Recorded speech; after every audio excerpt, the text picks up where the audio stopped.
Delhi liquor policy CBI కేసులో BRS MLC కవిత judicial కస్టడీని court పొడిగించింది. June 21 వరకు కవిత judicial కస్టడీని ఢిల్లీలోని రౌస్ ఎవెన్యూ కోర్టు పొడిగించింది. తదుపరి విచారణను కోర్టు జూన్ 21కి వాయిదా వేసింది. సీబీఐ కేసులో కవితపై దాఖలైన ఛార్జిషీట్ను పరిగణలోకి తీసుకున్న రౌస్ ఎవెన్యూ కోర్టు కస్టడీని పొడిగించింది. మరోవైపు కవిత చదువుకోవటానికి కొత్తగా 9 పుస్తకాలు కావాలని కోర్టును కోరింది. ఇందుకు రౌస్ ఎవెన్యూ కోర్టు అంగీకరించింది. ఇదే విషయంపై మరింత సమాచారం మా ప్రతినిధి గోపీకృష్ణ మనకు అందిస్తారు. Gopi, Delhi liquor policy CBI కేసులో బీఆర్ఎస్ ఎమ్మెల్సీ కవిత జ్యుడిషియల్ కస్టడీని పొడిగించడం జరిగింది.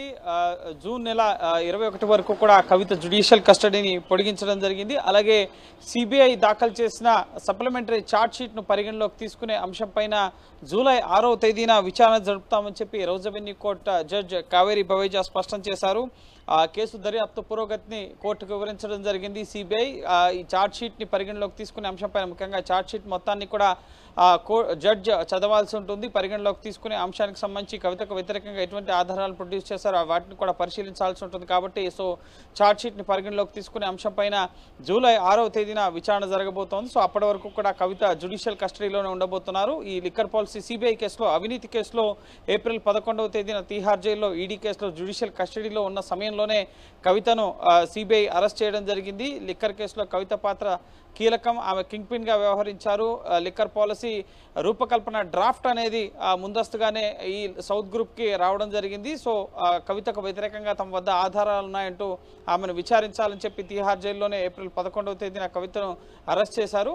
అయితే కవిత అరెస్ట్ చెల్లదంటూ కూడా న్యాయ పోరాటం కూడా జరుగుతోంది. హైకోర్టులో సిబిఐ అరెస్ట్ పైన కూడా బెయిల్ పిటిషన్ ని కవిత తరపు న్యాయవాదులు దాఖలు చేస్తారు. ఆ విచారణ కూడా ముగిసింది. తీర్పుని రిజర్వ్ చేయడం జరిగింది. ఈలోపు ఛార్జ్ షీట్ ని దాఖలు చేస్తామని చెప్పి కూడా గతంలో ఢిల్లీ హైకోర్టుకి సిబిఐ తెలియపరచడం జరిగింది. జూన్ 7వ తేదీన దాఖలు చేస్తామన్నట్లుగానే కవిత పైన ముఖ్యంగా ఛార్జ్ షీట్ ని దాఖలు చేయడం జరిగింది. కవిత పాత్ర ఏంటి, సిబిఐ కేసులో, అవినీతి కేసులో కవిత ఏ విధంగా కుట్రదారుడుగా ఉన్నారు, ఆమెకు వ్యతిరేకంగా ఎటువంటి ఆధారాలు ఉన్నాయి, ఇటువంటి అన్ని అంశాలను పేర్కొంటూ ఛార్జ్ షీట్లో కవిత పాత్ర పైన ముఖ్యంగా ఛార్జ్ షీట్ దాఖలు చేయడం జరిగింది. ఈ ఛార్జ్ షీట్ ని పరిగణలోకి తీసుకునే అంశం పైన జూలై 6వ తేదీన విచారణ జరగబోతోంది. అలాగే కవిత జ్యుడిషియల్ కస్టడీలో భాగంగా ప్రస్తుతం తీహార్ జైల్లో ఉన్నారు కాబట్టి జైల్లో చదువుకునేందుకు 9 పుస్తకాలని కవిత అడగడం జరిగింది. అందుకు సైతం కోర్టు అంగీకరించడం జరిగింది. తదుపరి విచారణ జూన్ 21వ తేదీన మళ్ళీ కవిత జ్యుడిషియల్ కస్టడీకి సంబంధించిన విచారణ అనేది జరగబోతోంది. అప్పటి వరకు కవిత ఇటు తీహార్ జైల్లోనే ఉండబోతున్నారు. ఇప్పటికే